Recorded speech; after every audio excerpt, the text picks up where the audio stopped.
సాయి ఆశయాలను, సాయి ఆలోచనను, కేసీఆర్ గారి ఆలోచనల్ని సోదరిమణి రజనీ గారి రూపంలో తప్పకుండా ముందుకు తీసుకొని పోదాం. నిజంగా రజనీని కూడా నేను మనస్ఫూర్తిగా అభినందిస్తా ఉన్నాను. ఈ కాలంలో భర్త ఆశయాల కోసం చిన్న పిల్లలున్నా ఒక మహిళ ఒంటరిగా పోరాటం చేయాలంటే ఎంత కష్టం ఉంటుంది. కానీ తన భర్త సాయి చందును ఎంతగా ప్రేమిస్తుందో, ఎంతగా ఆరాధిస్తుందో, ఎంత తపన పడుతుందో మనందరికీ కనబడతా ఉంది. ఇలా విగ్రహాన్ని పెట్టడము, ఈ సభ జరపడము, సాయి యాదిని చేసుకుంటూ ఇంత అద్భుతంగా సోదరిమణి చక్కగా భర్త ఆశయాలను ముందుకు తీసుకుపోయే ప్రయత్నం చేస్తా ఉంది.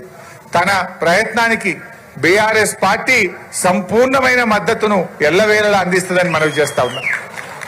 నువ్వు ఎక్కడ అధైర్యపడకు.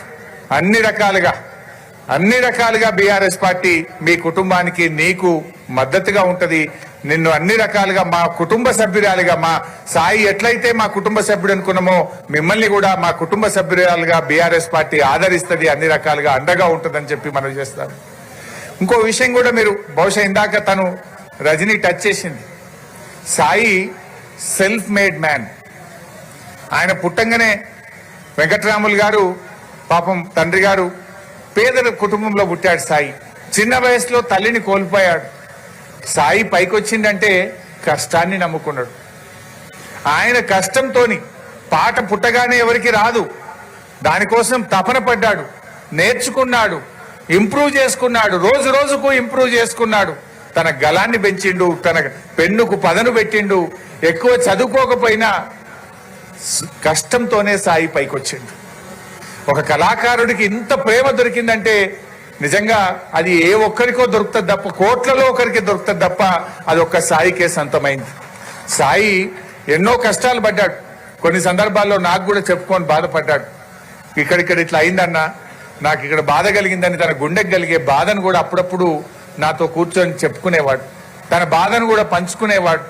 కానీ గుండెలో ఎంత బాధ ఉన్నా లక్ష్యాన్ని వీడేవాడు కాదు. తన గమ్యాన్ని ముందుకు పోతూ, తన ప్రయత్నాన్ని ముందుకు తీసుకుపోతూ వెళ్తూ ఉండేవాడు.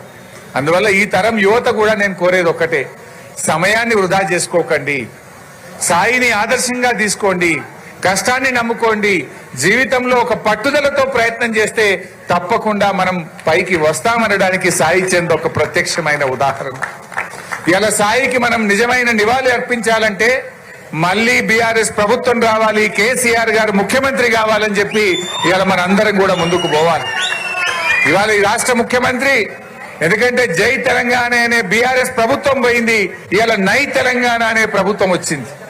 జై తెలంగాణ గవర్నమెంట్ పోయింది, నై తెలంగాణ గవర్నమెంట్ వచ్చింది. సాయి ఏమంటాడు? మాట్లాడితే జై తెలంగాణ అంటాడు. మళ్ళీ జై తెలంగాణ గవర్నమెంట్ రావాలి, మళ్ళీ కేసీఆర్ గారు ముఖ్యమంత్రి కావాలి.